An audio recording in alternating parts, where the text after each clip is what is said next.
Assalamualaikum warahmatullahi wabarakatuh. Perkenalkan, nama saya Nur Asia, NPM 18116963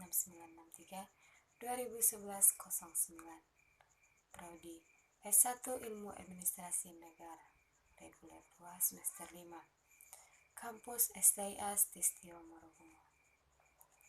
Baiklah, di sini saya akan membahas tentang kepemimpinan dan organisasi. Tentu teman-teman semua sudah tidak asing lagi mendengar kata kepemimpinan dan organisasi.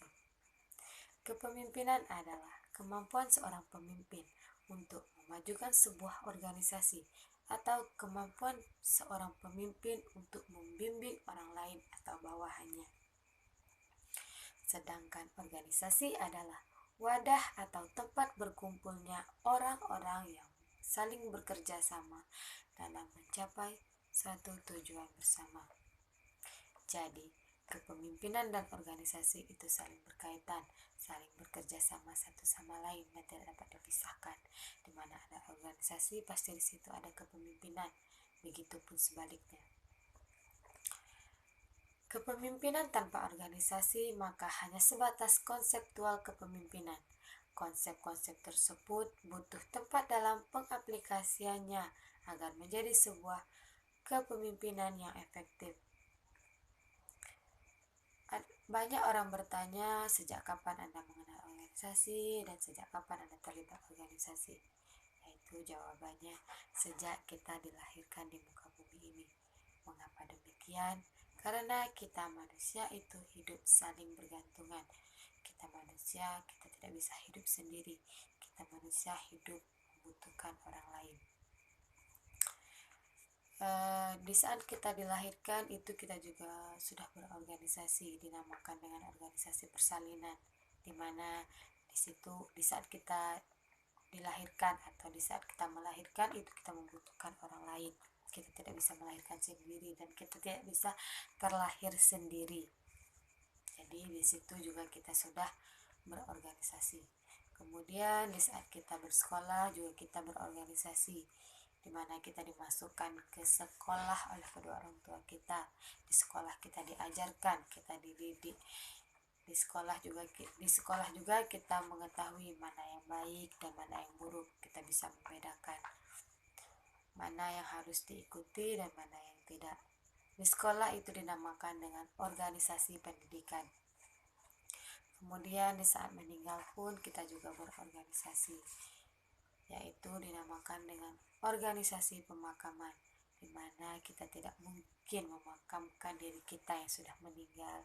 Tentu kita membutuhkan orang lain untuk memakamkan kita. Ada beberapa jenis organisasi. Yang pertama yaitu organisasi formal. Biasanya organisasi formal ini tersusun dan mempunyai visi dan misi yang jelas, mempunyai struktur yang jelas. Contohnya seperti kita di kampus, yaitu organisasi BEM, Badan Eksekutif Mahasiswa. BEM adalah perwakilan mahasiswa untuk menyalurkan aspirasi mahasiswa. Ada banyak tugas-tugas BEM. BEM dilantik oleh ketua kampus atau biasanya kita sebut dengan ketua yayasan. BEM juga kita pilih secara legislatif. Semua mahasiswa itu memilih siapa yang berhak menjadi ketua. Dan kemudian ada juga yang dinamakan dengan organisasi informal. Organisasi informal ini biasanya tidak memiliki tujuan dan tidak memiliki struktur organisasi yang jelas.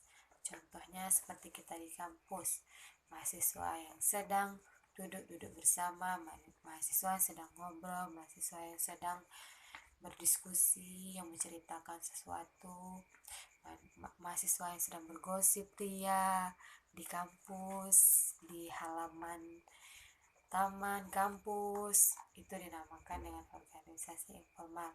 Mengapa demikian? Karena mereka tidak mempunyai tujuan yang jelas dan mereka juga tidak mempunyai struktur yang jelas.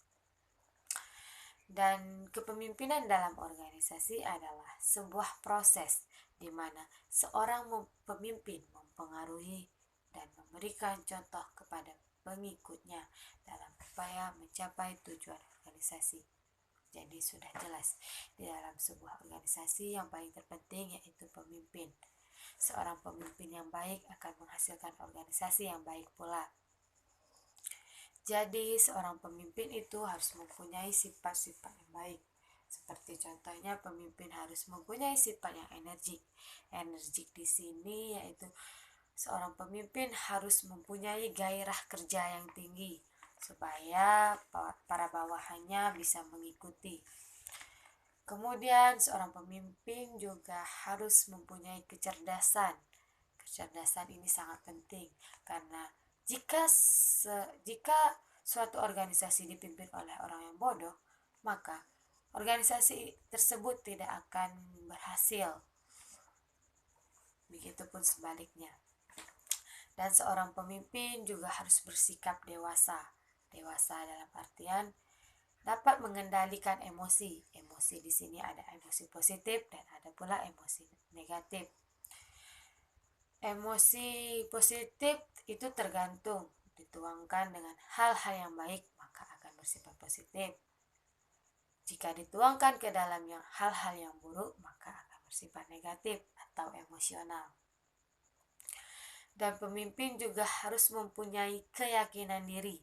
Seorang pemimpin harus mempunyai keyakinan diri bahwasanya dia sebagai pemimpin mampu mencapai tujuan organisasi yang dipimpinnya. Suatu organisasi itu pasti mempunyai visi dan misi tujuan.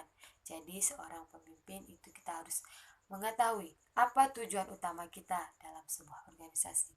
Jadi kita harus mengikutinya. Kemudian seorang pemimpin juga harus mempunyai ketenangan diri, seperti halnya dalam mengambil sebuah keputusan. Dalam mengambil sebuah keputusan kita harus memilah atau memikirkan terlebih dahulu mana keputusan yang baik. Kita tidak boleh mengambil keputusan dengan terburu-buru atau tergesa-gesa. Kemudian pemimpin juga harus mempunyai kemahiran dalam berkomunikasi. Bahwasanya komunikasi merupakan modal dasar bagi seorang pemimpin untuk mempengaruhi bawahannya. Jika kita pandai berkomunikasi, maka orang akan bersimpati kepada kita. Karena modal utama pemimpin dalam sebuah organisasi itu adalah komunikasi. Jika kita bisa berkomunikasi baik, maka bawahan kita juga akan baik.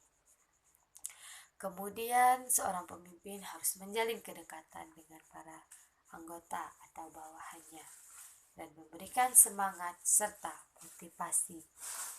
Seorang pemimpin juga harus memberi kepercayaan dan tanggung jawab kepada bawahannya agar bawahannya tidak menyepelekan, agar bawahannya itu juga termotivasi dengan tanggung jawabnya.